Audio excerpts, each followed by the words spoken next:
Welcome to Past That Movie with Paul Muad'Dib, Smoke the Bear, and Boy Georgerd.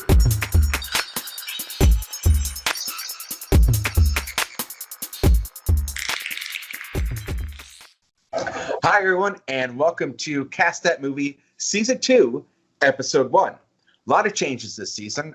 First of all, I'm going to be going by my more known name, Paul Muad'Dib, instead of Tom Van Horton. So get used to that, pig fuckers.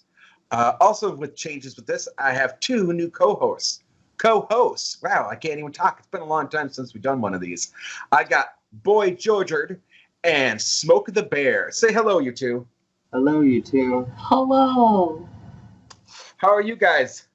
You know, Living the life. what is Living it? the life. Living the dream. Dreaming and living. All right. The smile. Well, it's better than some places people have been. Let me put it that way. So, yes, welcome you two. Really, again, appreciate you guys coming in and helping out this season and going forward. So, with them, we got quite a few changes. Boy, Georgerd, why don't you tell people what they can expect going forward in this season of Cast That Movie? Let's see. It'll be a lot of mutual interaction, a lot of banter. We'll, hit you with some new voices, of course. Mine being one of them. It sounds mostly gay because I am, but there are better things in this world, and unfortunately, I'm not one of them. Oh, you put yourself down. That's not fair. And Smoke the Bear, we have kind of a different thing for the second part of the show. Kind of changes things up there. What are we going to be doing with those types of movies? Shit talking. All right, fair enough. We're going to be doing some shit talking. Lots of shit talking. Clear cut. All right, so as you all know, this is all part of the joedown.blog. So please check that out. Plenty of podcasts there. We got the Cast That Movie. We have the Twin Peaks. We now have Rate That Album. There'll be a Stranger Things. There's the Office podcast. There's going to be a Parks and Rec podcast. And there's going to be more coming in throughout the year that we'll be fleshing out. So just go to the joedown.blog. Everything cool is there. Before we jump into any more, I think we should go to our first ad break. And then we'll talk about our first movie, which was teased at the end of last season, which is Waterworld. We'll be back in just a second. Introducing Schmeat. You just can't beat the Schmeat. And as they say, if you can't beat it, Schmeat it. 7 easy payments of your upper intestine, tested, tubed, and ready to supplement your regular food. Stimulating zaps from the lab to your can. It's the other, almost near meat. Almost. Consuming openings meat could lead to serious side effects such as dehydration, turd flu, radioactive urine, salmonella, E. coli, exhaustion, and in some cases, bouts of jaundice and lethal gas. It's Schmeat it. If you can't beat it, Schmeat it.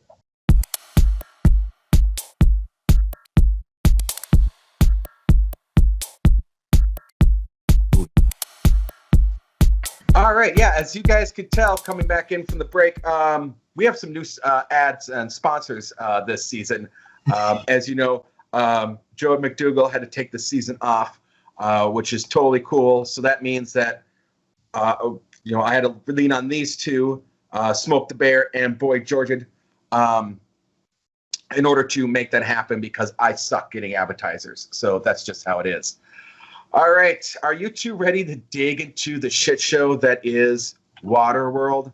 God, dude, just having to be able to lower my natural vibration far enough to be able to comprehend and make a comprehensive layout for how shitty this was lowers my self-worth. Yeah, there's a lot that really went wrong with this movie. First of all, let's talk about the fact that it was a complete and utter flop. All right, let's start there. We should understand that due to the runaway costs of production, this movie gained the names of Fish Tar and Kevin's Gate due to how bad it did. Yeah. It was supposed to be $100 million budget, and it ballooned into $172 million, with costs going in the $235 million range when you look into marketing and distribution costs are factored in. So this went from $100 million to $235 million. And that's absolute garbage anyway, because the original budget was only $65 million. Right. And then it broke what? It broke the previous record of $55 million for the most costly film ever made. Well, at that time, anyway. At that time, yes. We are doing 1995 numbers, so to give you guys an idea, a movie that was $235 million in 1995. Nowadays, that doesn't sound like much, but in 1995 terms, that was unheard of. Nobody did a $135 million movie. Now, the film only grossed $88 million in the box office in North America. Bummer. Fucking, and then it took till 2009 for them to finally break even. Yes, that's right. Because yeah, they're like, wow, this is a great VHS. What the hell is that? And I bet they got it and just threw it right in the furnace. Well, and what's really interesting, you guys, that you bring that up, because what in the information I found, that it literally says this: but after factoring home video sales, TV broadcasting rights, and streaming revenue, it eventually became profitable. Right. So when I hear that streaming revenue, yeah, 1990, we didn't even know what streaming was in 1995, right? Right. It didn't exist. So it really took till the streaming age for this movie to make money. Now, I want to be fair and bring up, a positive. Overseas, worldwide, outside of North America, it did break in $176 million, which is okay. I mean, again, when you got to factor in, though, is that a movie cannot make basically under about 40% of what it costs in profit. So even though it came close to that $235 million mark, it really needed to make about $300 to $320 million to truly be considered profitable, which is why it took till the streaming age for it to become profitable. Yeah, which is garbage. I was reading that one of the positives is Hawaii definitely got a whole bunch more monetary funding just because they were there for so long, and the crew and all the camera people, they couldn't leave because they didn't leave before tsunami season. And then Hawaii, that sounds great. Stay here all you want. That sounds perfect. Yes, as a matter of fact, bringing that up, yes, Hawaii benefited greatly from this because the movie was originally only supposed to be 96 days. And it turned into well over 200 days. Yeah. So they were there pumping in money to that economy left and right. Let's talk about a few of the other things that were wrong. And by all means, if you have some information or know what I'm going to be running through, please jump in. The movie was originally supposed to be a Mad Max ripoff. Mad Max on water. Yes. But like a ripoff, or it was a ripoff. It was like they were going to be seriously trying to just do Mad Max on the water. So it was a ripoff. So, okay, I was reading. Hold on, I have that shit somewhere. So, yes. Peter Rader, the original writer, said that Waterworld was just a ripoff of Mad Max in 1986 because it was following the success of Road Warrior in 1981. Yes, so Peter Rader went to film director and low-budget king Roger Corman. This is originally supposed to be a cheap-ass Roger Corman production. It was supposed to be a B movie. Yes. Okay. Mm-hmm. Well, that makes more sense. The writing makes more sense. Like Dennis Hoffman's one-liners and puns. That's what I meant. Well, and then after that, Paul, after the original screenwriter, it went through 6, 7, even possibly 8 drafts before he got burnt out, and then it went to another writer, by the name of David Toei, and then it kept getting rewritten till it landed in Joss Whedon's lap. It was garbage, and it was hell for like what 3 weeks, 3 months, something like that. And he's like, I tried to make it. I tried so hard, but like I tried to put some puns in there. I tried to make it like some sort of cheesy, but it was such garbage that like I didn't even want to deal with it anymore. Yes. And Costner was such a shithead. Like he fired allegedly like the original other Kevin there. Yes. Well, yes. Like, fuck, I'm gonna produce it myself. Well, in a way, that was Kevin Reynolds, who was the original director. And they had worked on Dances with Wolves, Fandango, Robin Hood, Prince of Thieves. Like, they were like a duo. And in post-production, Reynolds got so pissed off that he quit / Kevin Costner fired him. Like, there's debate there if he quit or Costner said, fuck you, I'm doing this yourself. Kind of a combination of the both. It later came down to where Reynolds was quoted as saying, in future, Costner should only appear in pictures which he directs himself. That way he can work with his favorite actor and director. Yeah. Yes. So that happened.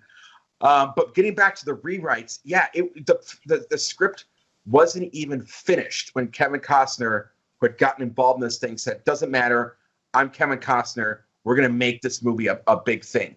So when he rushed into production, they hadn't even finished the script. So they were already getting prepared on set. One of the things that supposedly that came out from a member of the crew, this is unaccredited, like this is an anonymous source, but apparently someone went to Newsweek, a couple of the other outlets at the time, and said that Kevin Costner went to the special effects team and asked them to do something about his balding hair. Gotcha. Like he wanted computer-generated hair. Yeah, well, we could tell. Yeah, right. Which is really funny to think about because a lot of Waterworld, like most of the stuff was like real, like the stunts, the sets, the props, the locations.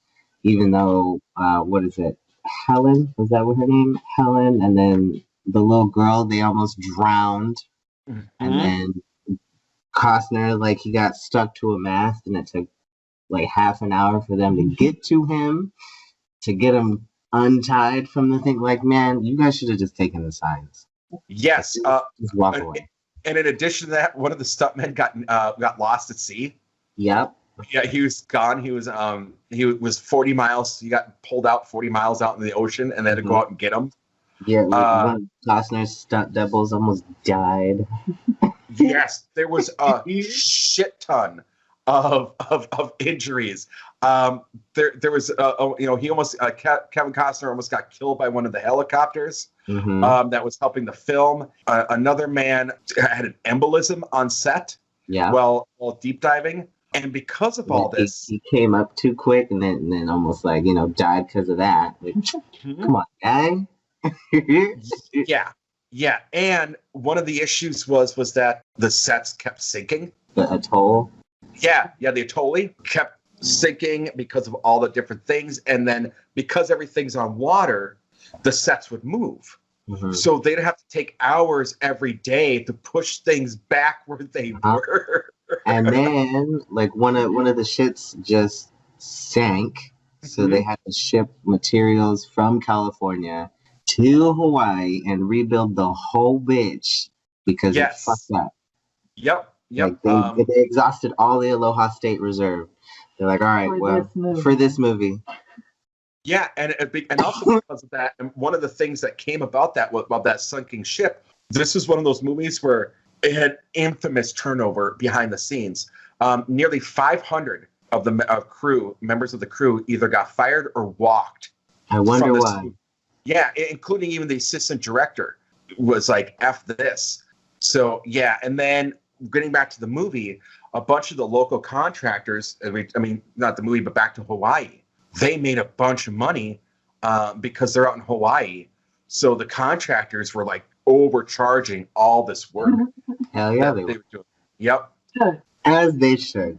Take charge for your land.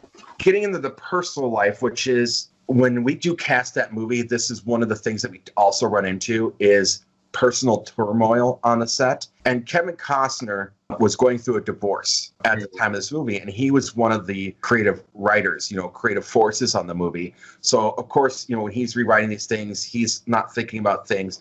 And he was actually offset quite a bit with a married hula Hawaii dancer at a local hotel. Somehow this broke out to all the tabloids at the time, which gave the movie another, more bad press. Also, did you know that at one point that Kevin Costner was supposed to have a horse? What? In this movie? What was it going to do? Drown? Where would it have come from?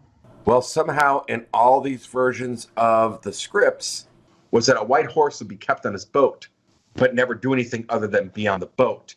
And I guess they tried it like early on, like a test to see how a horse would react with water, and it didn't go well at all. So they're like, El Dorado, and Mexico is going to be able to just be on the boat. No, honey, no. That's a lot. Apparently, there is a whole other cut of this movie that we have not seen. No thanks. Yeah, and I guess Dennis Hopper saw it, wanted it, and Dennis Hopper actually liked the original cut, but Kevin Costner got final say after the other Kevin Reynolds left.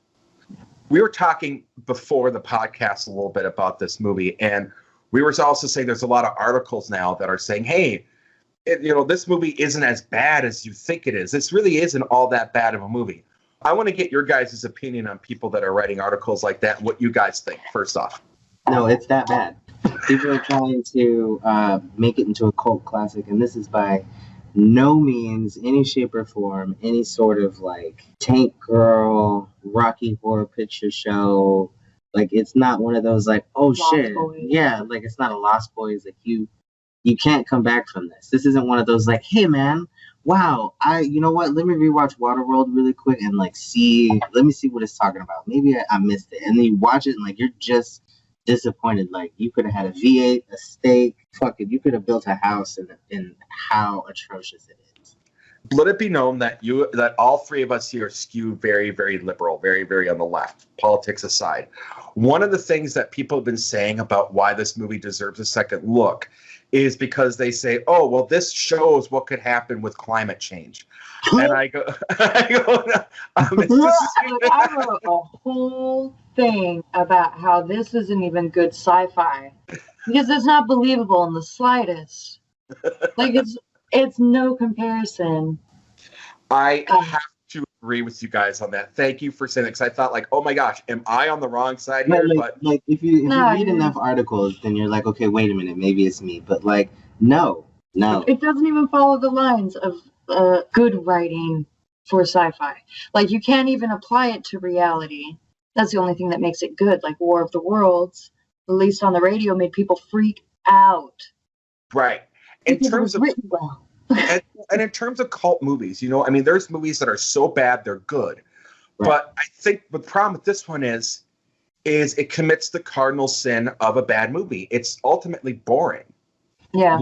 It tries to be serious, right, and while being campy. Right. Mm-hmm. So, like, if we remember, or I guess if we factor in that it was supposed to be a B movie, and then if we factor in that he was going through a divorce, and if we factor in like, all these bad things were happening, and we factor in that a producer or an actor, he's definitely not a writer, and if we there's too many things to factor in. Yeah, like there are so many things that you have to add in to be like, yeah, well, I guess it's like the abusive boyfriend that at least makes dinner every 3 months. Like, all right, I do like food, but also I could just not deal with it.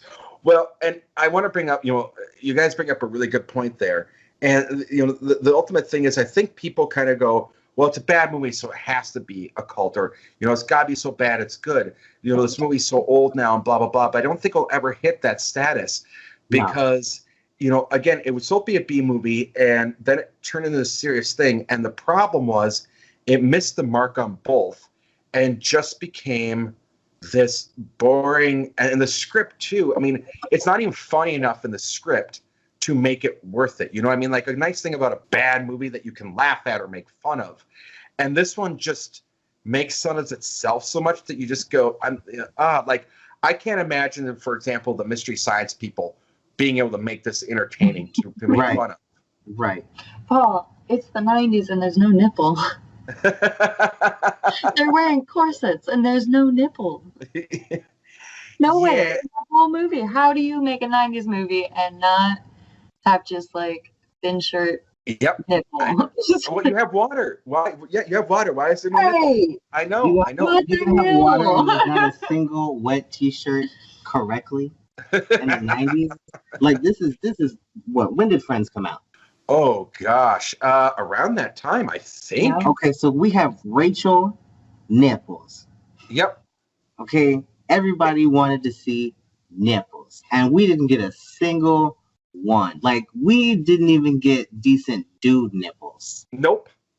And by the way, yeah, Friends came out in 1994, so they were around the second season. See every opportunity, but no. Since I'm having a divorce, we shan't have any nipples. No. And the thing is, nipples. if he was stupid, the hula dancer, bring her in for a fucking topless scene real quick. You know, throw something, real. throw us in a bone. Say, Come look, there's on, make nothing- it interesting a little There's bit. literally nothing in that movie for me to be like, you know what? Like, okay, there's sometimes when you have a movie in your head or like some random movie comes into your mind and there's just like, wow, I just want to watch a movie specifically for this specific scene. There is nothing in Waterworld that I would be like, you know what? Turn it to chapter 13 real quick. I just want to see that scene real quick. Like, no. So are we in agreement then? Because I lean this way that a good bad movie should have some kind of gratuitous, unnecessary nudity. Right. Yes. Yes, thank you. All right. Even if it was somebody in the background, like if it was like even if one of the smokers just had some random Philip Morris girl that was topless in the background, not even we didn't even have an extra that had nipples hanging out. But I forget what this movie was rated even. Okay, so let's see on IMDb. Well, right now anyway, No, he means like PG-13. PG-13. See, that's a problem too. 1995 was not really when PG-13 first came out in the 80s. There's worthwhile PG-13 movies, but as the 90s kind of came in the focus, and especially now, I cannot there's this argument I see online a lot, like with horror movies, like there's no good PG-13 horror movies, and I tend to agree with that.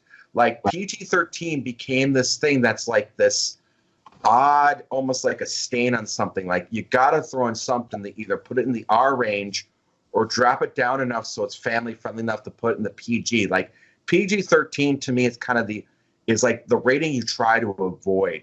Right. Absolutely. Am I wrong on that?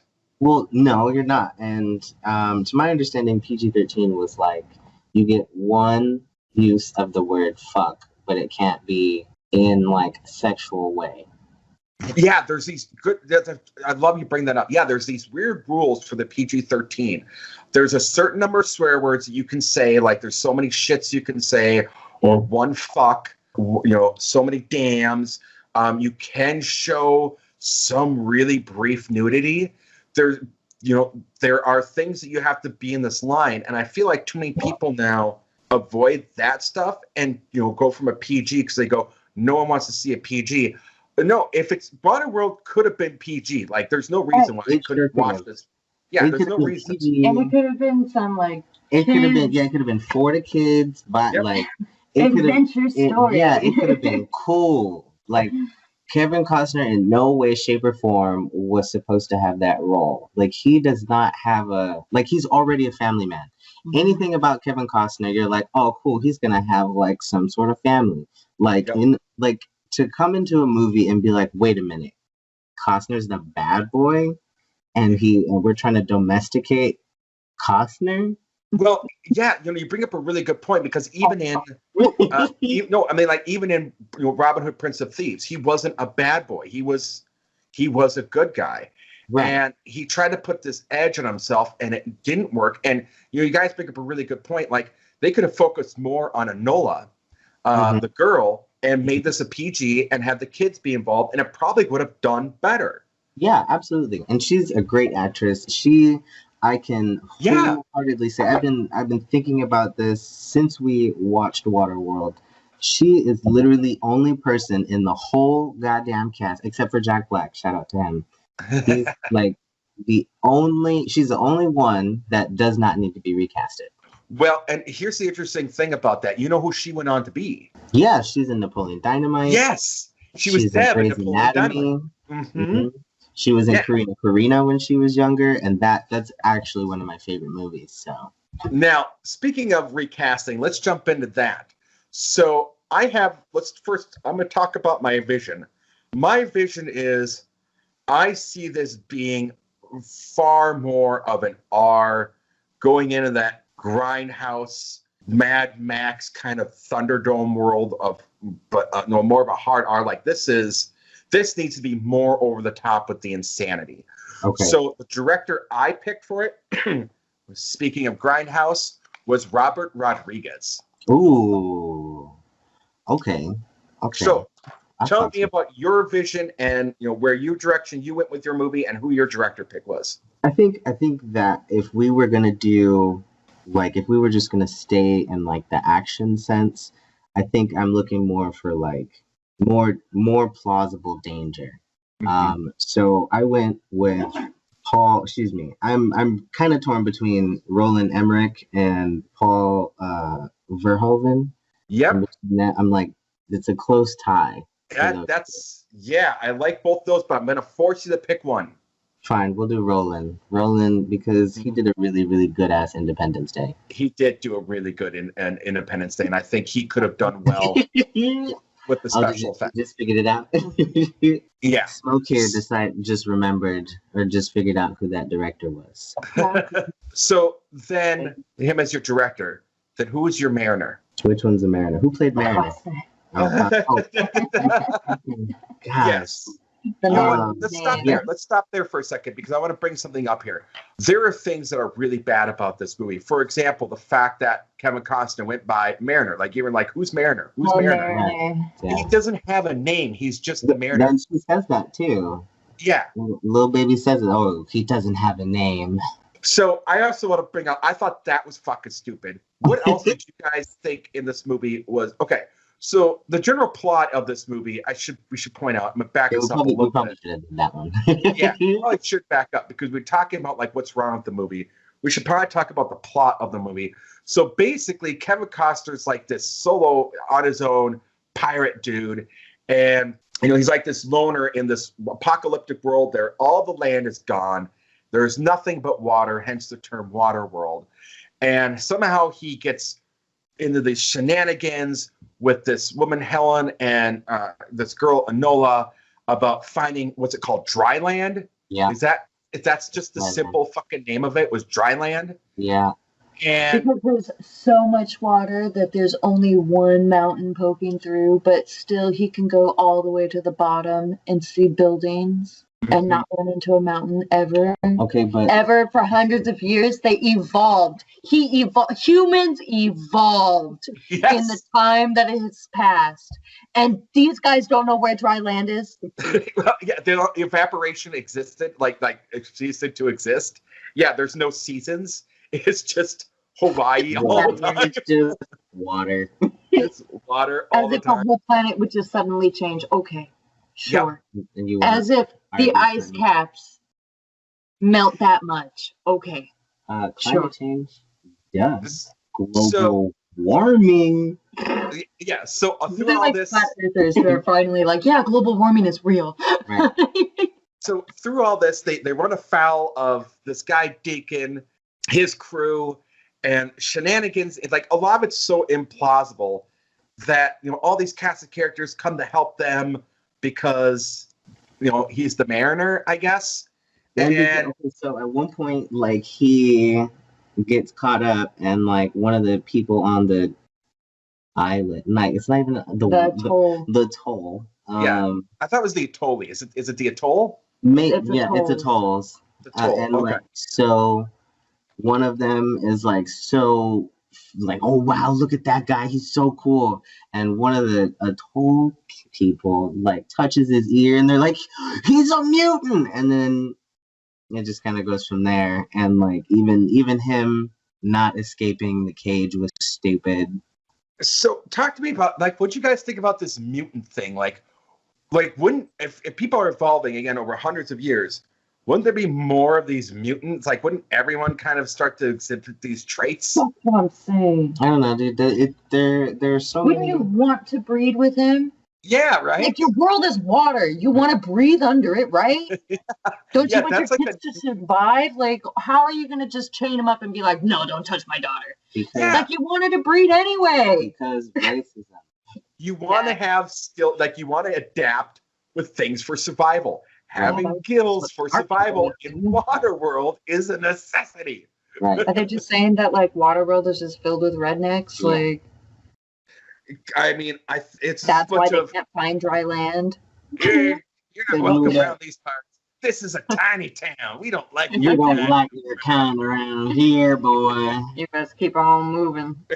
But you Better sure go got ahead a and pretty swim mouth, boy. along with them there fins, boy. So eventually, Can we talk about? Okay, Yes. there are 3 exact scenes, and fuck all 3 of them. But there Alright. are 3 scenes when they show his feet and they are not webbed. yes, there's a lot of continuity errors. There's a lot of continuity errors. But again, you got to think about this. Kevin Costner basically pushed himself into the editing room with post-production. So, he doesn't have an eye for that kind of thing. So, like, you see this a lot. Yeah. That's Yeah, what you he said. He is not a writer. Yeah. So, I noticed that too. There's a lot of scenes. There's even more of that where, like, some of the extras too are dry when you go, wait, why the fuck Mhm. you should be soaking wet? Like, what the hell's going on here? Right. Yeah. Let's also talk about the Schmied. Yeah. The Schmied. Let's talk about And the we Schmied, only see it like twice, and it's Yep. like almost spam, but not. but Right. not. It's To basically rebranding. It's, yeah, it's like it's so off color, but I mean that makes sense because I guess nobody touches it. But like, Okay, so if they evolved and enough time has passed for humans to evolve, how do they still have stores of meat? they don't. It's just stored. and here's the thing. Replenished with what? No, we that's not what we know. It's just That's what I'm there. saying. So, like, conceptually, you're supposed to be like, oh man, they've had this oil since the world went underwater. They've had this meat since the world went under the water. Right. The world went underwater, and then humans evolved. That takes time. This is such Yeah. a bad sci-fi. No, it does. No. You bring up a really good point because the way I would look at it is basically you evolved to the point. If we've evolved that far where we got gills, then our intestines, everything would have evolved essentially probably to have to feed on, say, algae and digest that kind of thing. And you would think at that point too, I mean, if we already have enough of gills, why do we have this thing where we can distill our own urine to drink water? You're underwater. You're breathing underwater. Water is coming into your mouth. Salt water is coming into Not you. drinking it. No, look, Not you'd have doing to be like a medical professional to like Not doing go it. so far as to think that like if he can breathe underwater, that means he can also have water for his body. Right. Right. That's too far. No. Okay. Too far. That's the Fair limit. enough. That's the limit. Fair enough. And can we talk about like again? You're on all these things. You're on all this land. How do they have all this stuff for? Where do they get the oil? And where do they have all this stuff for combustion? Like where do all the fireworks and the explosions and shit Mhm. come from? You're on You fucking need- water. Well, Like, saved they're him. saved. For But, how like, long? I want to know how quickly they're able to make fire. Period. Well, and here's the thing. Smoke the Bear brought up a really good point. They've evolved. They've come to the point of evolving. And you still have all this stuff that you stored for hundreds of years that Mhm. most of it got destroyed, and yet you're able to get on your goddamn boat before the fucking everything went under. Well, that's the reason for like that's why the rule or like the the code is to trade stuff. Well, Like, But you run out of things to But you do. run out I of mean, things. that's There's why no Homeboy land. like really lost his mind. So I mean, unless God came down, all of Noah's Ark, you and mean yet, no, I'm saying God came down via Noah's Ark. Yeah, Kevin Costner. Yeah, in the form of Kevin Costner, and told billions of people start building boats and putting your fucking shit on it because Right, you're gonna right. get market for ready. 100 of years. You're Right. not gonna know shit. Well, I mean, this- okay, so is this if it's been like years, this is under the assumption that like this just happened out of nowhere. Like maybe at one point they were like, "Oh shit, okay, the water It's right. is this just rising?" Like, all right, what's going on? And like people started making stuff because there's always bored people. Okay. So then Alright. so you have like, oh fuck, like So you have a my 100 goddamn years. basement's under. I'm Yeah. gonna argue that point because I'm gonna say in the idea of if it's that much water, that didn't happen gradual like. I mean, if there's so much water that there's only this one place where this peak of this mountain, after hundreds of years have gone by, mind you, so They evolved. they evolved. Um, as Smoke the Bear points out so very, very, very well. No, that didn't happen gradual. That wasn't like okay, let's do this. That had to be a catastrophic, like buildings had to be underwater within a day. I'm gonna say, like, I'm gonna argue that point. I mean, I think it started slow, and Okay. then out of nowhere, Okay. it's something. It's the only Like- way that Like, or how at least the to make this mountains- plausible. I'm not like because Right. obviously our brains are far beyond whatever they thought they were doing in this movie. mhm. But like we also have to factor in that there weren't very many smart people in this movie as depicted. So and like dumbasses pick off the smart people first because they're dumb. So if you factor in like if this let's say this was like a week thing of like you got 1 inch to 2 inches of water every day. People are like mass doing stuff. Like your house is going underwater, you're breaking stuff off your basements, stuff off your sheds, and you're starting to like just put stuff together. And then you see you see smokers and they're like, oh man, let me just take that. And then one of them might be smart and build more onto it.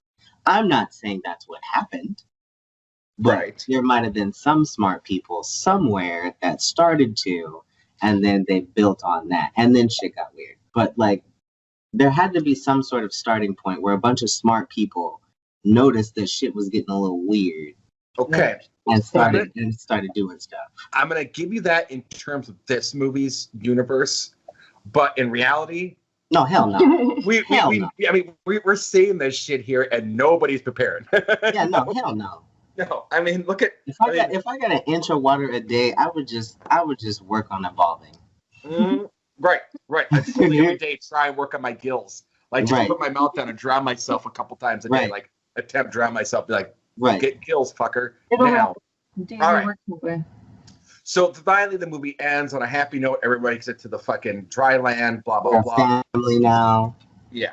Kind of. 'cause- Kevin Bacon, you know? right, yeah, and then he dips again. But like he's swimming with homegirl who couldn't swim. She knows how to swim now.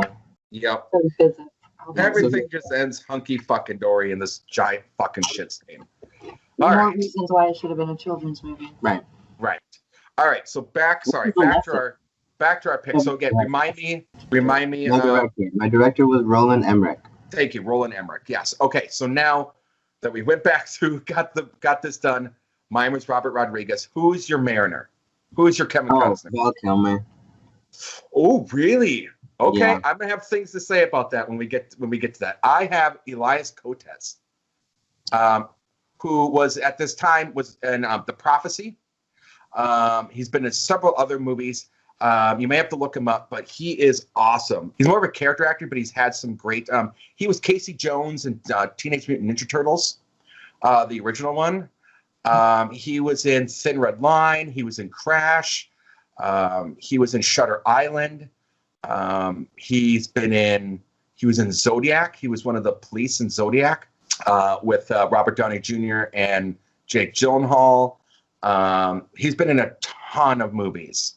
And he's just one of those guys that I think could have given a more of a crazy edge to it. I will tell you, because you brought up the other one, I had originally wanted to do Nicolas Cage, but Nick Cage was not. I couldn't do it because that's too far in hindsight. Nick Cage at this point, he hadn't even done Con Air yet. So they weren't going to give him this with this kind of budget and this kind of I thing. can picture his hair. Right? In the wind. Mm-hmm. Yeah. Like, if this had come out like 2 years later, this totally could have been a Nick Cage joint. All right. Yeah. So then I think we went with for our replacements was Deacon, was Dennis Hopper. Oh, you want to go first for that one? Oh, sure. I'll go for that first one. So he was actually in another movie as a villain in 1995, and he's known for doing kind of odd parts, but he is an actor, and he actually most recently did a movie that I really, really enjoy. But I thought that we needed to keep that crazy edge, but at this point, Hopper was past his prime, and this guy's always in his prime. I went with Henry fucking Rollins. Yeah. I think Henry Rollins could have done a very good Deacon. Yeah. All right. Who's your Deacon?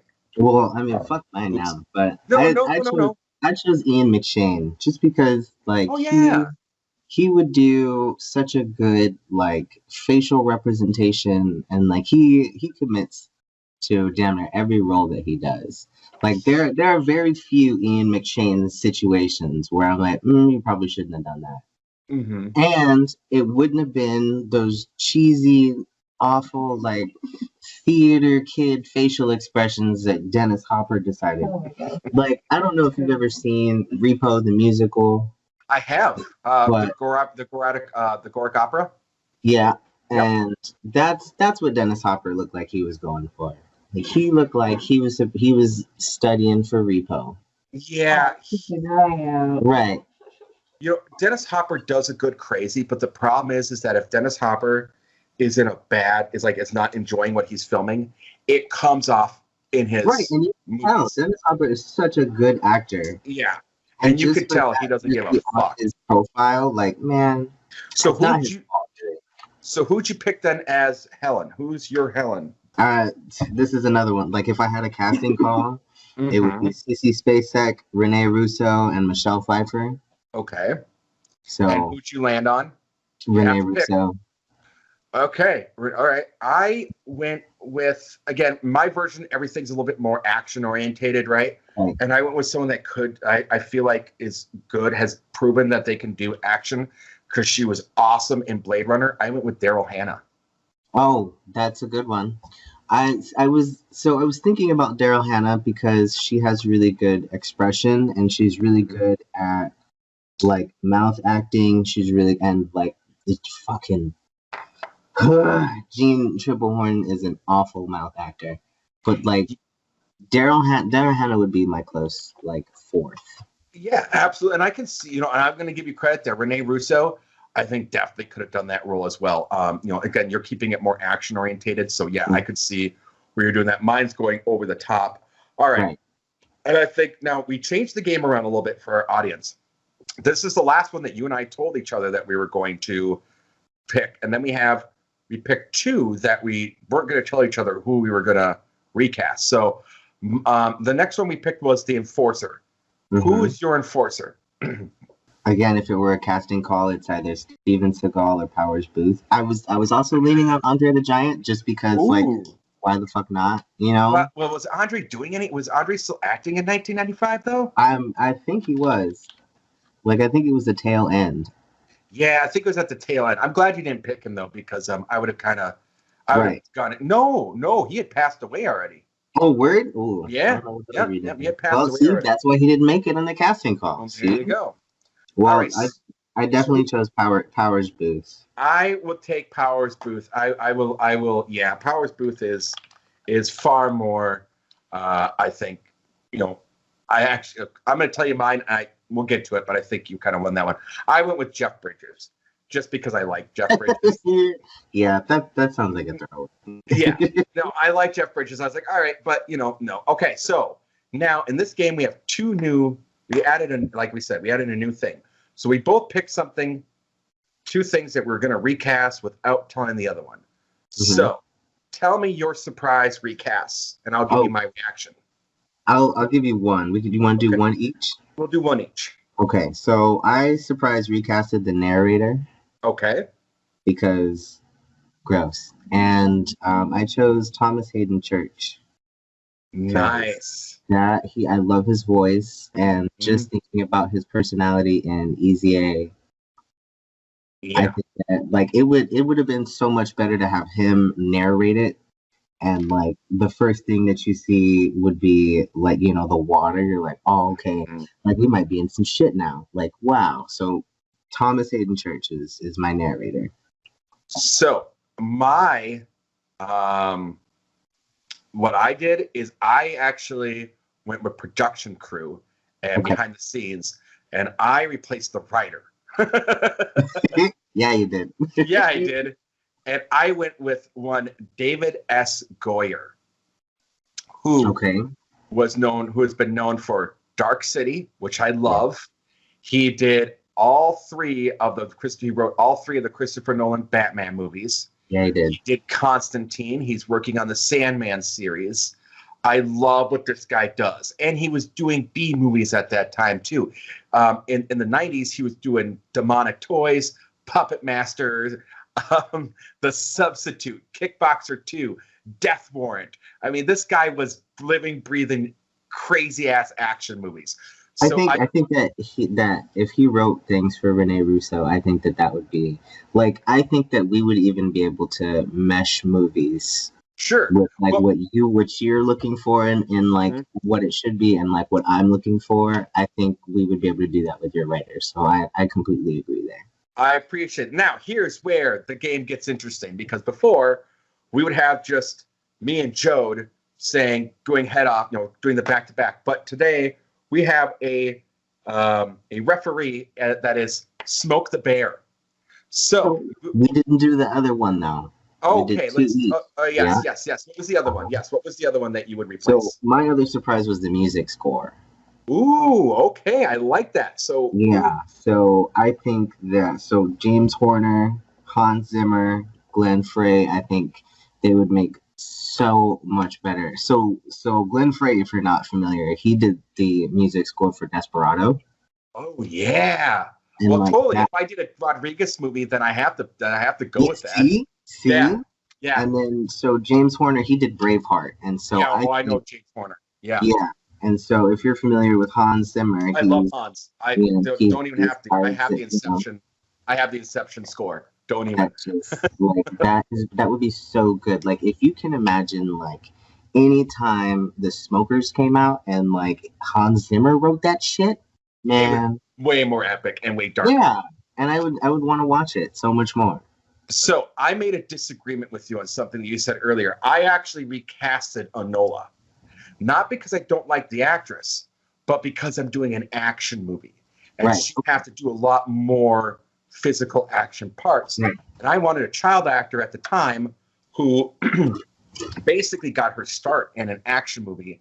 I went with Natalie Portman, 1995's Natalie Portman, because I think she could do she was great in The Professional. I'm sorry.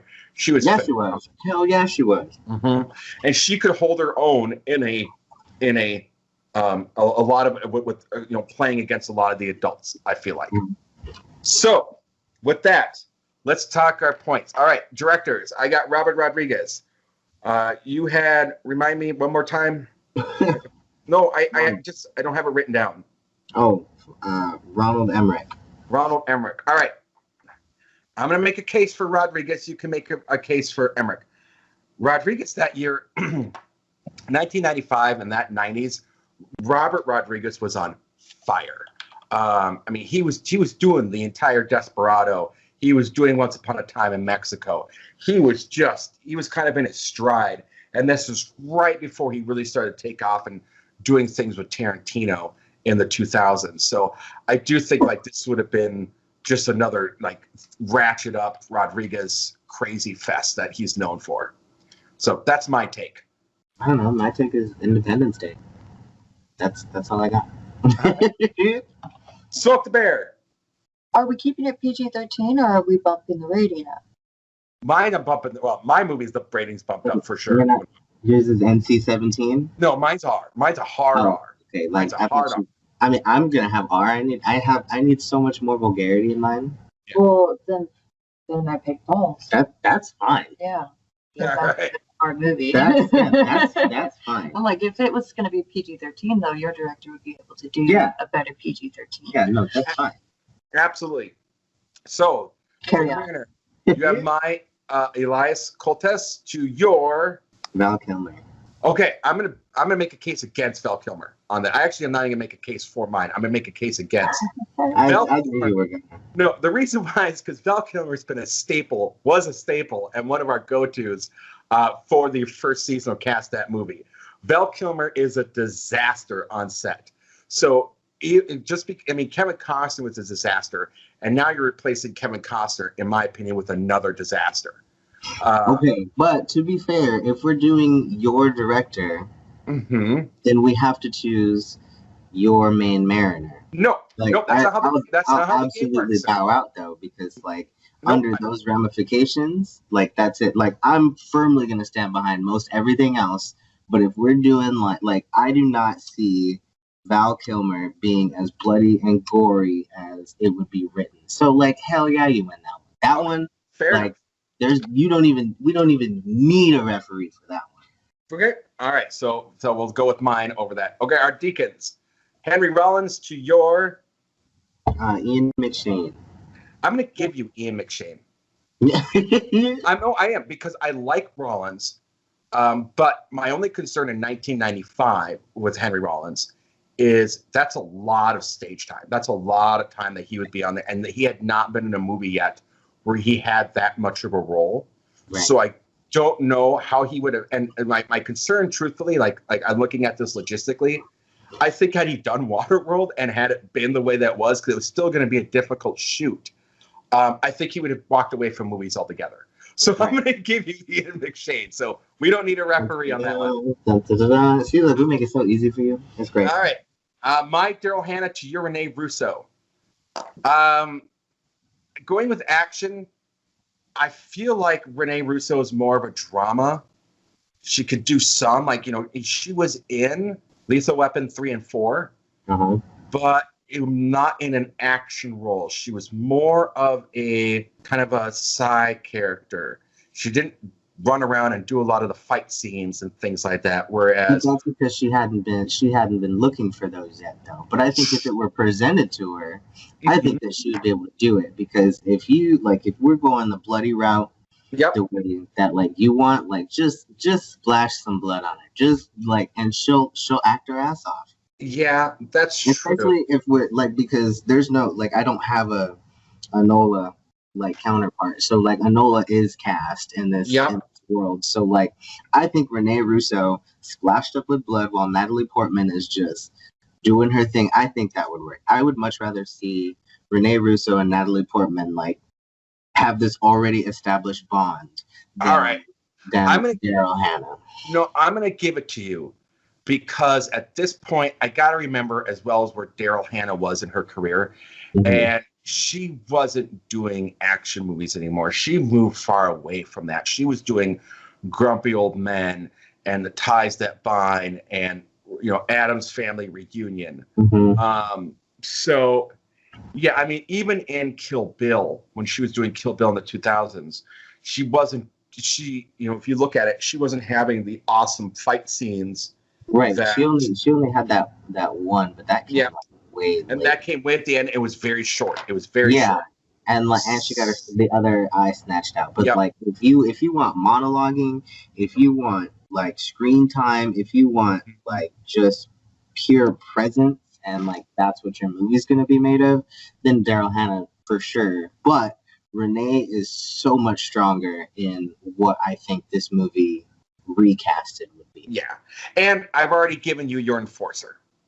So we came out pretty much at a tie there, I think. I had 2, you had 2. Yeah. So, and I think that's a good mix. I really do think that we have a good mix there. I mean, if you think about it, we have Robert Rodriguez, we have Elias Cotes, we have Ian McShane, and we have Daryl. Renee Yeah, Russo. excuse me. We have Renee Russo And Natalie Portman. and Natalie Portman, and the dude from Deadwood. Yeah, absolutely. Mhm. Yeah, I like that. I think that's good. That's a far better thing. So, anything else that you guys want to bring up, or you have complaints about this movie, or really, I think we'll get into our recommendations, I think, as it were. I would not recommend this movie whatsoever. Not even as a joke. No. So Just the ratings that when I last look them up, it's IMDb is 6.2 out of 10. mhm. Rotten Tomatoes is 46%. The Metacritic is 56%. But then you get to the Google users, and it's 86% like the movie. Yeah, I think that's a lot of. You know what I think this is? I think, people want bad movies, I think, to be cults. And I think there's this whole. I think part of that's the irony thing. Oh, we're gonna say, this is like a hipster thing. Like we're gonna say it is, but believe me, there's a lot better bad movies that you could be watching that are far more entertaining. Right. So Like Blackula. But like also, Blackula and Scream, Blackula, Scream, Mhm. and Hot Potato. I think that enough people recognize that Waterworld is so terrible that they don't even bother to go onto Google and rate it in the first place. Yes, and I think that's another good thing that you have. Like, I personally watch bad movies. I've rated some bad movies. I would never even think to go and be like, Waterworld's a bad. Like, I'm not even going to rate it. We know Waterworld's a bad movie, and it's bad for the wrong reasons. That messes with the algorithms. Let's look at what the cover looked like. Yeah. Oh God, the cover's just a giant piece of shit. Yeah, Giant piece of it shit. was like his whole face and like sundown or something like that. And if I remember correctly, because I was in high school when this came out, dating myself here. If I remember the marketing for it, there was a lot of it, but it said nothing about the movie. Right. Because they hadn't written it yet. Right. Yeah. It wasn't there. Yeah, I mean, because I think it was still in post-production when they were marketing it. Like they didn't have a final cut for it. Yeah, they said like now on Universal Pictures, Kevin Costner, and now he's wet. Yeah, and he runs around, and there's water, How wet. and there may be a horse. And this time it's personal. So, Wet. yeah, all right. That's what So they should have called the movie. Wet. wet world, wet, just wet. Just Kevin Costner's wet. That's just Kevin Costner's wet. It doesn't have a name. All right. Coming to a theater near you, unfortunately. Unfortunately. All right. With that, I think we should go into the next ad, and then we're going to come back, and I'm going to spring a game on you guys that you did not know about. All right. Yeah. See you guys after the break.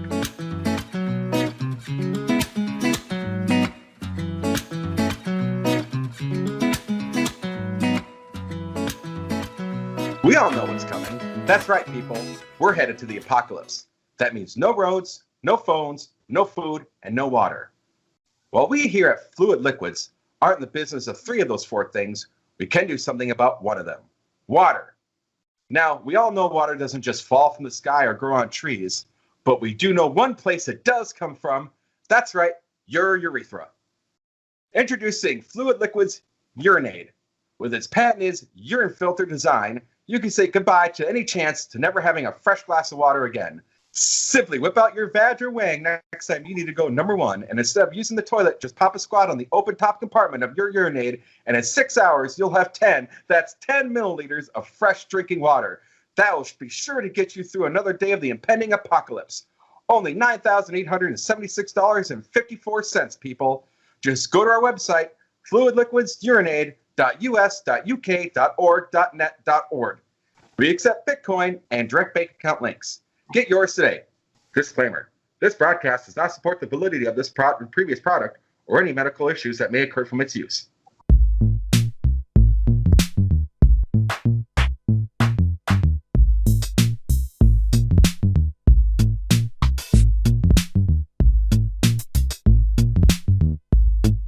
All right. Well, that was a fun segment. We really went in depth and really fucking tore that movie apart more so than I thought we were going to. That's what you asked me to come here for. That's my Ask whole and you MO. fucking receive. All right, guys. So at this point, I'm going to throw a game at you. And we used to have some other games, and I'm going to bring them up to these things. And I want to get more off the top of the head. I don't want to plan the games.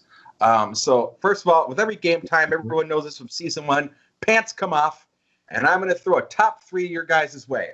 Now, you can interpret it any way you want. You guys could take it, you could go any top 3 in any way, direction, however you want to do it. Could be top 3 best, top 3 worst, top 3 whatever. And yours is going to be top 3 titty shots in a movie. Man. Okay, so we have, what's her name? Anne Hathaway in Love and Other Drugs. Okay. I mean, okay, it's not necessarily like a titty shot, but it's like worth it. So we'll do Aaliyah in Queen of the Damned. Okay. Because it's just Side like, boob. yes, that's a good ass side boob. I don't know. We'll just say like any Jason or Freddy. Take your pick. Any Friday the 13th or Nightmare on Yeah, Elm. just run it in there. You want to see some good boobs? That's good, jangly, almost bloody boobs. Smoke Bear, your top 3 titty shots. What is her name? Julia Stiles in 10 Things I Hate About You. Like the whole ass movie. Mm-hmm. I realize that most of the time her shirt is on, but it may as well not be. Good, fair enough. I'll give you that. Go on. All right, Monty Python and the Meaning of Life. And that guy chooses to get chased by those girls off the cliff. Yes. Yes, Monty Python does have a plethora of good topless women. Mm-hmm. So you're going with that for your 2 and 3? Well, that's the easy way out. All right. I'll give you the easy way out. Because there is. Monty Python, to be fair, does have a lot of good. He's Titty shots. looking out for us. One for the little guy. My number 1 would have to be Embrace of the Vampire, which you guys probably haven't seen, but that's Alyssa Milano. Dusk Till Dawn. Oh, That's what I was trying. That's the one I was thinking about. Yep. That's the one Dusk I was Till thinking Dawn. about. I just copped out and did Friday the 13th like a Mhm. dumbass. You were almost Nope. there. I was the same there. vein. It's the same vein. Okay. I subscribe, or I have a subscription to Full Moon Pictures, which is a you guys maybe don't know what it is, but it has a lot of B movies that I love a lot. Roger Corman and Charles Band movies, and they also got basically the entire catalog of Surrender Cinema, which is a lot of softcore stuff. So take your pick. Any Surrender Cinema. It's like the softest core TNA ever. Like, you could tell that they wanted to do porn, but then they just slow-mo everything and then do a fadeaway before it gets to like the serious stuff. Like, I'm sure there's like 4-hour-long movies of those movies, but really you just get like the hour-and-a-half long one. Here's And a misogynistic fucking as that honorable was- mention. Go ahead. Pam Grier. Pam Grier's got a nice Yes. set Yes. of twos. And was that in Cleopatra Jones, or which one was that in? In White Mama. Wide Mouth. Yes. Yes. That, and then okay, so because I had to look it up and I couldn't remember her damn name, I couldn't remember the damn movie. Yep. But so her first nude scene, she was 21 years old in The Big Dollhouse. The Big Dollhouse. I've seen The Big Dollhouse. You have to understand that I have a love and an affinity for all things blaxploitation. Oh yeah. I own the Rudy Moore box set. Mhm. All the Dolomites, Disco Godfather, The Human Tornado, Jim Kelly. Is shit. Yeah, And like Jim. they don't understand how good it really is. And speaking of blaxploitation, Set It Off was actually supposed to start off as a blaxploitation. Oh, really? Yeah, that was one of my favorite movies. Yeah, And it was low budget. It was supposed to be a movie, like a low B movie, blaxploitation movie. And Homeboy was like, you know what? No, I have all these great actresses, and like Kimberly Elise finally got like her shining light, even though she dies. Spoiler alert. Like it was so good, and I think they tripled what they started with. oh wow. It was such a good movie. Okay, so I can't remember which Bruce Lee movie. I think it's Enter the Dragon. Jim Kelly had a small part in that, and he went on to do a lot of amazing martial arts blaxploitation films, like Hot Potato. If you haven't seen it, it is really good. It's been a minute, but I've seen Hot Potato. Yeah, and he's got some great martial arts in that. And there was another one, like Car Wash something, and there was one more, and I the name escapes me. But there was a video store. I'm getting way off track here, but there was a video store that I went to, and it actually had a cult section, and then right next to the cult section was blaxploitation. So when I got through, and I literally got through all the cult movies, and then I went over to the blaxploitation films, and that's when I saw like Blackula, Scream, saw Shaft, saw Blackula Disco Father. Is like Blackula is everything that people want vampires to be.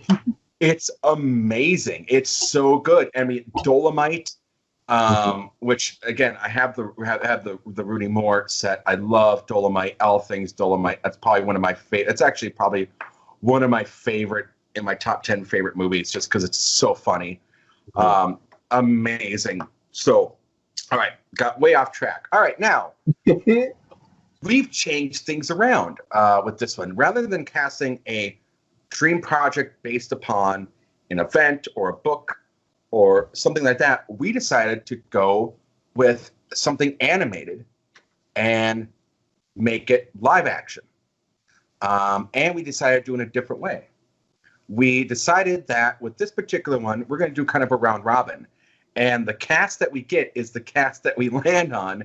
And we get full reign, all three of us, to just tear apart each other's picks if we don't like it. So, Smoke the Bear, tell us what we are turning into a movie this episode. We're going to be attacking Hey Arnold. So, it's going to be you, Smoke the Bear. Pick Okay. who's your first person and who did you pick? I picked Helga's dad, Big Bob Pataki, because, I don't know, he's always like, that's a character that stuck around in my brain. He was a dick. All right. He was a dick to everybody. But there were these times where he was like super vulnerable and like cared about his daughters or whatever. So Big Bob Pataki, he's a beeper salesman. Mm-hmm. And wears these like polo t-shirts with his khakis and his belts and, you know, his like unibrowish Neanderthal face. The unibrow, yeah. Well, I went with Nick Offerman. Ooh, I like that. Because why not? Mm-hmm. I mean, his role in Parks and Rec really seal in the visual deal for you. Mm-hmm. And I think him as a human being could just really pull off. Boy Giorgio, what do you think of her pick? Oh, that's a good one. Yeah, I can't say that one, of course. It's a good one. I get mad at that, but so for me, I chose Eugene Horowitz, that poor little bastard, and you know he's a lot. He's definitely a lot, but like his voice being so strange and so almost uncomfortable. I had to choose Joe Pesci. Oh boy! All right. His voice and just having him look like Eugene in general would just be the funniest thing for me. Like with his, what was it, like a can where his head looks all stupid. Oh yeah. Oh man, imagine Joe Pesci redheaded with a can, an opened can as a haircut. All right. Yeah, I could see it. I have my issues with Pesci, but I could see it. Yeah, all right. I mean, he's old now. He's really, really old now. Do you think he's gonna? Dream project. Dream project. All right, all right, all right. Fair enough. Fair enough. All right, all right. Okay. Joe Pesci, the I'm right wor- age. Right, the right age. Like, I mean, if we can CGI Mark Hamill into the Mandalorian, Oh, okay. So you're gonna kind of CGI. You're gonna make him look a Yeah. little young. All right, I can buy that. I absolutely allow that kind of shit. All right. So I got Helga Pataki, Yeah. and as you know, she's almost a tetragonist. She is three things. She's an antagonist. She's a protagonist. She's kind of an anti-hero. I mean, she goes back and forth. I mean, she is the main antagonist, but she eventually ends up dating Arnold, and she's got this ridiculous blonde hair and this black unibrow, and which makes you think she's wearing a wig. And she definitely, the way that she's drawn. All right, I'm just gonna tell you guys who I picked. I picked Jake Dylan Glazer to play her. And if you don't know who that is, that's Eddie from the new It movies. Oh the my little boy, the kid that played Eddie, the little boy Eddie in Stephen King's chapters 1 and 2. Yeah, all right. It's gotta be it's gotta be a boy in a wig. That's my take with Helga. Yeah, I'm going with Jake Dylan Glazer. So I actually did this thing where I was paying, like, everybody had their picks, and I chose like a counter for everybody's, like, as a just in case. And I chose Bryce Dallas Howard. She was in The Help. Yep. And like, I just want her to just have a unibrow. She's already got the hair color. And like, for my next character, like, you'll see why, like, my counter was Bryce. All right. Well, I'm gonna tell you, I'm gonna fight hard for Jake to get this role. That's I'm fine. gonna fight hard for it. All right. All right. That's fine. But before we get to you, we got to get back to Smoke the Bear. Who is your second character? Grandma Gertie, or Pookie, as Grandpa called her. Mm-hmm. I went with, well, I had two that I'm choosing between. So the first one was Cloris Leachman, Oh yeah. the grandma from Beer Fest. And Young Frankenstein. Yeah, I love Cloris Leachman. I also was thinking Maggie Smith, I could see Professor Maggie Smith. McGonagall, because visually I think that she would fit, but I think that Cloris's attitude and like the way that she acts. Mm-hmm. Now I'm gonna have to tell you that we're gonna have to put the Crazy. kibosh. We're gonna have to say no to Cloris because Cloris did leave us. I know. So I know it's a dream But project. only last week. I know, but it's still a dream project. We're gonna film it tomorrow. We couldn't use her. All right, well then Maggie it is. All right, Maggie's. But I love. It would have bless been her soul. Cloris though. You know what? And the person who I picked for Grandpa would have gone really, really well for that because I did get Grandpa. But we're gonna do Maggie Smith, and I do enjoy Maggie Smith too. But Cloris Leachman was a fucking national treasure. Let me just say that. She was. She was. Mm-hmm. It's very unfortunate that she passed away. Who's your Gertie? Jennifer Lewis. Jennifer Lewis. Like, we have to get in, like, in the event there were people of color. Jennifer Lewis, like, she's outrageous. So like, she's the lady. She's the lady in the bayou from The Princess and the Frog. That's her voice. Gotcha. And That would work. she does a whole bunch of outrageous things. In general, she's a great actress. I think that the right CGI. She was awesome in Karina. One dream project we put her in. But I will say, hang on, you're already doing CGI for one character though. You're already doing one for Joe Pesci. So we can't spend. I'm limited. Yeah, I mean, we got to think about our budget here. We can't do it for everyone. I mean, it's not everybody. It's just, All right. Fine. Anyway, who did I Okay. choose? Oh, okay. So it's my turn. It's your turn. So my other character was Brainy, which is one of like the 6 people in the whole show that don't have last names. Mm-hmm. And Brainy, for people that don't remember, is the one that Helga punches in the face all the time because he's heavy breathing. It was a tie between Pauly Shore and Andy Dick, and like Andy Dick, he would take a punch in the face pretty nicely. And since Brainy doesn't have any like speaking roles that I can recall, he just breathes heavily, and then I think he might say like 2 things, but it's like real breathy. I don't think that does Pauly Shore any justice. Mm-hmm. So like, if I have to, it's definitely gonna be Andy Dick, because just seeing his face and just having somebody, like anybody, like back fist him in the face, oh, so good. Yeah, you want to see Andy Dick get punched in the face. You really do. All And the time. And the fact that he wouldn't be talking the whole, like, Andy Dick is great with facial expressions. Mhm. So there is something about him that just, he is very funny when it's just him making faces and doing goofy shit. So yeah, I think the fact that we wouldn't have to listen to him and just watch him get punched in the face is perfect. I think Andy Dick is perfect. I really like that. All right. So I have Grandpa Phil Steely. Mhm. And if you remember, he's good-natured, he's fun. He doesn't always have the best piece of advice, and he's fucking weird. And I couldn't think of anyone better to play a character like that than Christopher Lloyd. Oh yeah. Yeah. Absolutely. Yeah, Christopher Lloyd is totally Grandpa. Christopher Lloyd and Maggie Smith. Yeah, and that was my thing. Maggie Smith and Christopher Lloyd. I would like the combination of Christopher Lloyd and Cloris Leachman a little more. Oh yeah.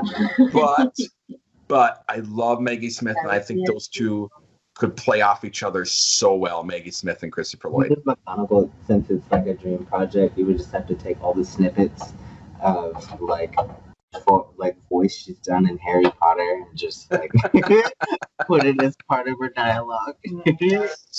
I just noticed something. None of us picked Arnold.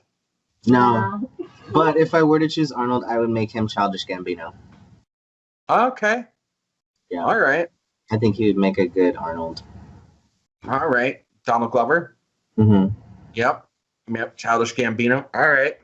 But then I guess we would have to make Grandpa his dad, Danny Glover. Yeah, I'm not going to cast Danny Glover as Grandpa. I'm not. I don't want to. I mean, Yeah. yeah. Although, no, in our thing, we could make it where he was adopted. He Right. would, so it doesn't have to. It wouldn't matter. So he could still be Christopher Lloyd. Right. We could just say that's his dad. Yeah, it's And like pronounced he gets a anyway. quick flashback To Danny. to Danny. But it's real Yeah. quick. Like Danny's dropping him off. he says, he just says, I'm getting too old for this shit, and then gets It's exactly. I'm getting too old for this shit. Drops a baby Yeah. off. yeah, he gets hit by a Buick.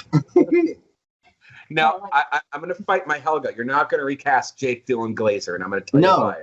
I'm No. not. It's just No. I was just pointing out there because I made counters for everybody's.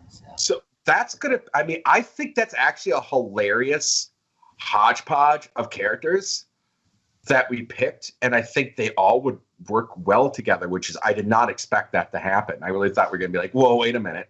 But yeah, I think, if we did that Mel Brooks style comedy, or even, I would even equate it maybe even to a Wes Anderson comedy, much like Royal Tenenbaums or Life Aquatic, something very dry and very odd with a lot of colors, because he's really good at setting scenes and colors and that type of thing. I could see that working super, super well. We put Tom Green in it. Oh man. You want Tom Green in it? What do I you mean, mean? I don't know, but one of the kids, he could be. Oh wow, is Tom? I haven't thought about Tom Green in years. But I did see him, kind of seen / heard him on Macaulay Culkin's podcast, Bunny Ears, and he's like really cool now. He calmed down a lot. He had to, and like last I heard of him was like 2000. like 11. He was doing a whole bunch of walking around in LA, doing a lot of Hollywood walking. But like him and Andy Dick at one point were really close. So, I mean, Andy Dick is always in Hollywood too. So. Yeah, I just and I remember the Tom Green show when that was on, and how like now it's regular. I mean, you can just go on any YouTube channel really and see anyone be trying to be Tom Green, with all the pranks and all that kind of shit. But when you look at what he did, that was ahead of its time. I mean, he really was almost like a second coming of Andy Kaufman, in my opinion. Tom Green was. Mm-hmm. Yeah, and I don't think he ever got truly the credit for that, and that's unfortunate. Because he like nobody was there yet. Like we weren't really ready for it. That's exactly it. Just like I don't think the world was ready for Andy Kaufman when he was around.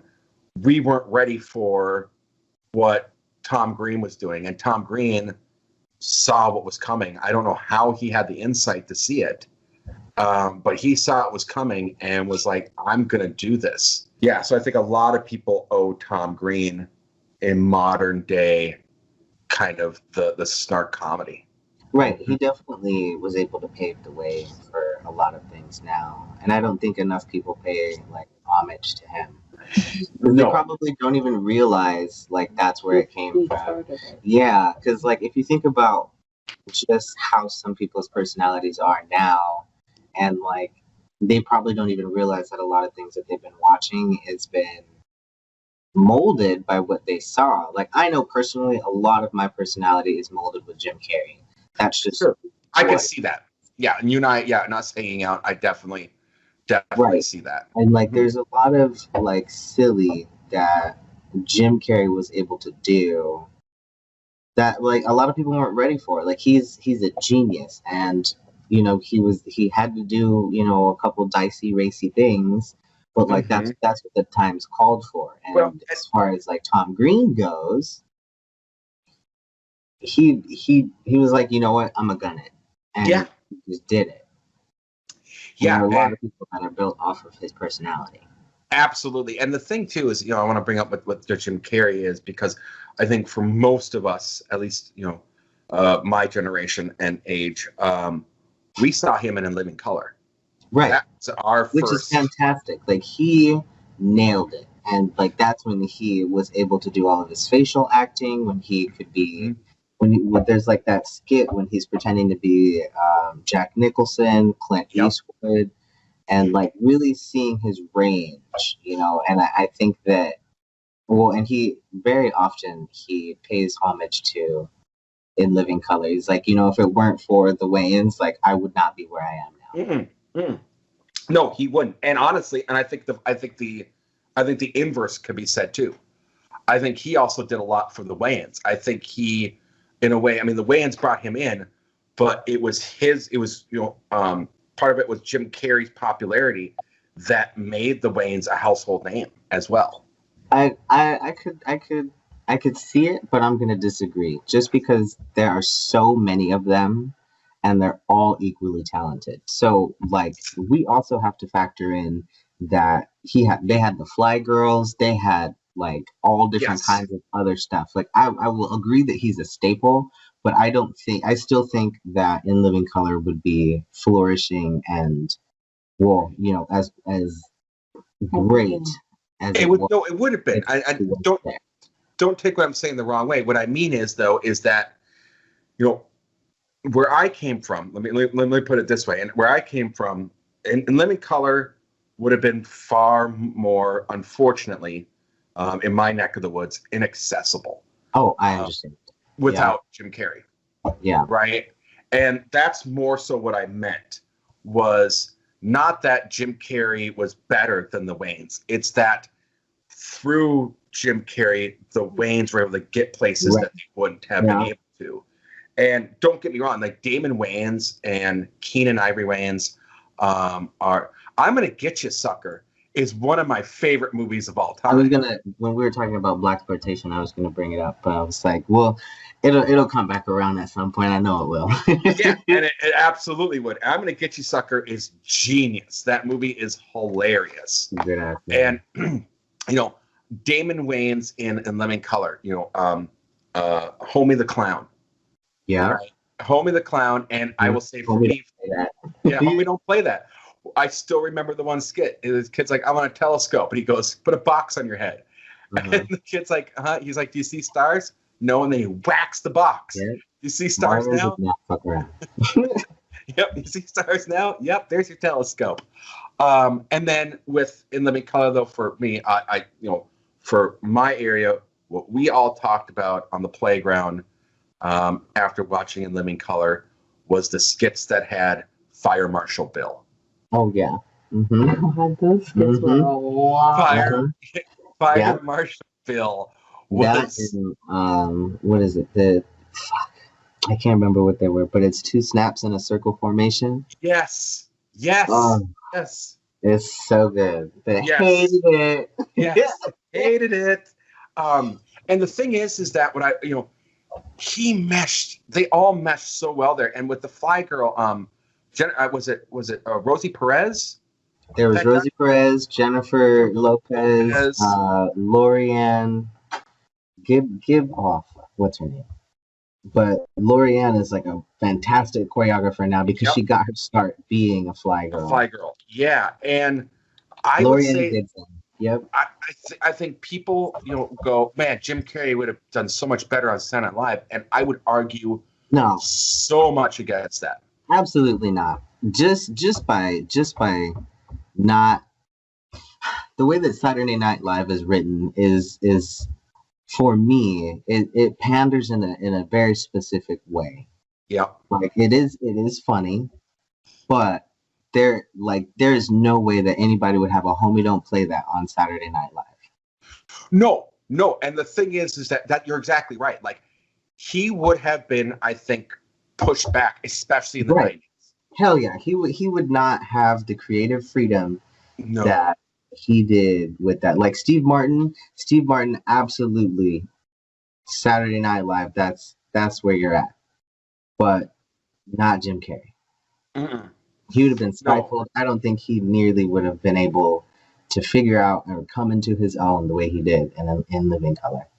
Yes, he wouldn't have. I absolutely, because the Wayans, another thing is, if you haven't watched it as well, is Amazon Women, National Lampoon's Amazon Women on the Moon. If you haven't seen that, Tommy Davidson had a lot of writing credits on that. Mm-hmm. And his sketches are the best. It really is like just a sketch movie. And Tommy, I think Tommy Davidson, and David Alan Grier also, those two had a lot to do with Amazon Women on the Moon. Yeah. And I love David Alan Grier. I love Tommy Davidson. I love me some Paul Mooney too. And I think they saw what Jim Carrey had and nurtured it and went, do it, go all out, man. Yep. And I think Lorne Michaels and I think Saturday Night Live would have stifled him. Yep. Absolutely. I think they would have tried to make him more mainstream. And I think that's the cool thing about In Living Color that was great about it, was that it was pushing the envelope of what was sketch comedy at the time. Right. And, it had Black people. Well, which already was like kind of hard for them, but they were like, I don't care. This is what I'm going to do, and we're gonna make it work. And they weren't afraid. They were pushing the envelope. They're like, right. I think that idea of them doing safe comedy wouldn't have worked. Right. In Living Color was not safe comedy. No, hell no. And I mean, Fire Marshal Bill, Homie the Clown, it was all over the top shit, right? Yeah. And but if when you look at Amazon Women on the Moon and you look at some of the stuff that David Alan Grier and the Wayans were writing for movies, it was right for that. Like it was this hilarious shit that was so left. It was like I would put it on a level of Monty Python in a way, because it was that far left field at the time. Now we think about it and go, okay, whatever. But at the time, it was one of those things that was just like, what the fuck am I watching? This is crazy.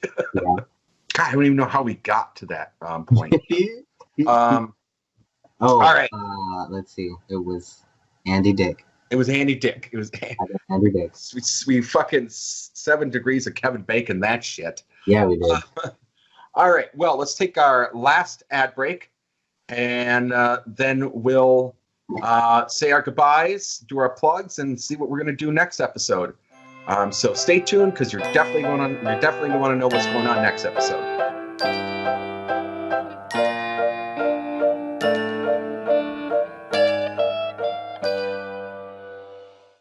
Are you a man with taste for smeat? Are you tired of getting kicked off of atolls for starting fights? Is making decisions something you stopped doing years ago? Have I got a job for you? Join the smokers and drive away with your own pack of smokes today.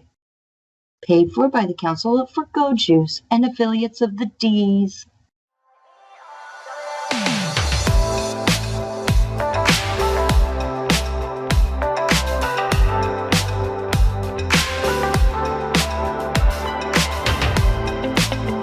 Okay, well, we're back, and man, we had some weird advertisers this week, or this time.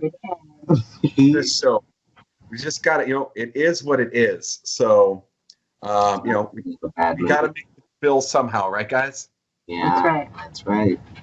Well, all right. Well, I want to thank Smoke the Bear and Boy Georgerd for coming in on with us, and again, this is something we do. We're gonna try to get 2 episodes up a month, for sure. So this will be the first of, again, season 2. A little bit different format, different games, different things going on. Again, all this can be found at the joedown.blog. Also, we do have now the Pod Down is the new podcast, by the way. So those of you that have been listening through Spotify, Google Podcasts, iTunes, SoundCloud, that one's going to go, the season 1 episodes will still stay there for prosperity's sake, but they're also going to move over to the new Pod Down SoundCloud.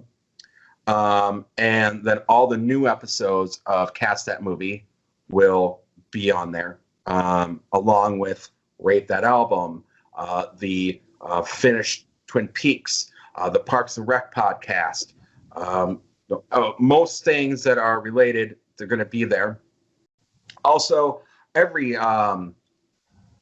be sure, if you're not following me and myself, Paul Muad'Dib, on Facebook, that you guys do that. I do a show called the Weird Infotainment with This Damn Guy, where I poke fun at news, weird stuff that's going on. And a supplement to that is going to be an OnlyFans, which is weird sex news. That will be $4.99 a month, if you guys want to follow that. But that's because I get into really vulgar, visuals and stories relating around sexual news and content with surprise guests. You might even see one of these 2 on there from time to time as that gets rolling off. Do you guys have anything else you want to share that you guys have going on, or any other thing that you want to promote? Just people losing the game. You lost, bitches. For those of y'all who haven't lost in years, here you go. You're welcome. So, in addition to losing the game, I know we're going to lose next week, because you, Boy Gerald, picked another name, another movie, which was what for next episode? It's called Bug, and it's awful. Absolutely awful. It's almost 2 hours worth of awful. Almost like I almost want to watch. I would consider watching previews of Waterworld more than wanting to watch Bug. I remember Bug, and I'm actually, real quick, I'm going to say a little something about this, because I saw this movie because it had Ashley Judd and Michael Shannon. who I Yeah. both enjoy. And I was like, wow, if they're in this movie, it can't be bad. And then I watched it. Again. yeah. To give you guys an idea, we'll talk about it when we get there. But on a particular grading score, it is one of 22 films to receive a certain rating. So, I'll leave that as a teaser. Okay, Bug. And then for our next animated project, making a live action roundtable game, Smoke the Bear. What are we doing? We are doing Codename Kids Next Door. Codename Kids Next Door. So we'll do that the same way. We're going to do a hodgepodge. We'll just pick the people. We're not going to, everyone gets 2. And No then communication. no communication other than that. And then we all meet up and then we decide yes or no. We were pretty amicable this episode, but who knows? It could turn into a full-blown podcast fight. That would be outrageous. Instead of a bloodbath podcast, a bloodcast. Bloodcast. Yeah. On it. All right. Well, once again, I want to thank my new co-hosts, Boy Georgerd did, and Smoke the Bear. Thank you guys so much. It's wonderful to have you here. I love the dynamic. And we'll see you next. I'll talk to you guys, I'm sure in between the next podcast, but I got a lot of work to do for Bug. Oh, so do we. Oh, God. Especially since Smoke the Bear here has never seen it. Oh, you have to sit through it again? Oh. I do. I have to sit through it, and I'm going to bitch. I had to sit through Waterworld twice. Yeah, fair enough. You know what? I'll join you guys. I haven't seen Bug since it went to video. So, yeah, I'll have to watch that one again, too, to get a refresher. It's been, right. Tell the wife sorry. I mean, Waterworld, it was nominated for 4 separate worst things. Razzies, yeah. Razzies. Yeah, well, the Razzies, and it only got 1. It was so bad to where they didn't even get all 4 of the worst. They just got 1 worst Razzie. Yep. That's how bad it was. Well, and if I remember correctly, 1995 Razzies were, for people that don't know what the Razzies is, I think I talked a little bit about this in the last season, but the Razzies are like the opposite of the Oscars. Now, you have to understand that in 1995, Showgirls had came out and Jury Duty. So there, Showgirls won a lot of those Razzies that year. And interestingly enough, the Waterworld Razzie went to Dennis Hopper for Worst Supporting Actor. Sure did. Sure did. Shouldn't have been so punny. Yeah. Yeah. But most of that went to, Worst Picture, Showgirls. Worst Actor actually went to Pauly Shore for Jury Duty. But Worst Actress went to Elizabeth Berkley. It was Worst Screen Couple went to any 2 combination of people in Showgirls. Literally any combination of 2 people or body parts in Showgirls. The director went to Showgirls. The screenplay went to Showgirls. Worst New Star went to Showgirls. Yeah. It wasn't the right year for right. They should have just did it a year later. Yeah. But I think had Showgirls not been there, Waterworld would have won. At least they got nominated for Best Sound. It did get nominated for Best Sound. They lost to Apollo 13, though. Another side note, two actors that I love actually got nominated for Razzies that 1995, which was Kyle MacLachlan for Showgirls and Keanu Reeves for both Johnny Mnemonic and A Walk in the Clouds. Johnny Mnemonic. Yes, which I actually enjoyed that movie, so you can go to hell. That one too. I like Keanu. Yeah, Keanu can't do any wrong. No, Keanu can't do anything wrong. So, all right, so we got next episode. We got Bug and codename Kids Next Door. For Smoke the Bear, Sir Georgerd, and myself, Paul Muad'Dib, this has been Cast That Movie.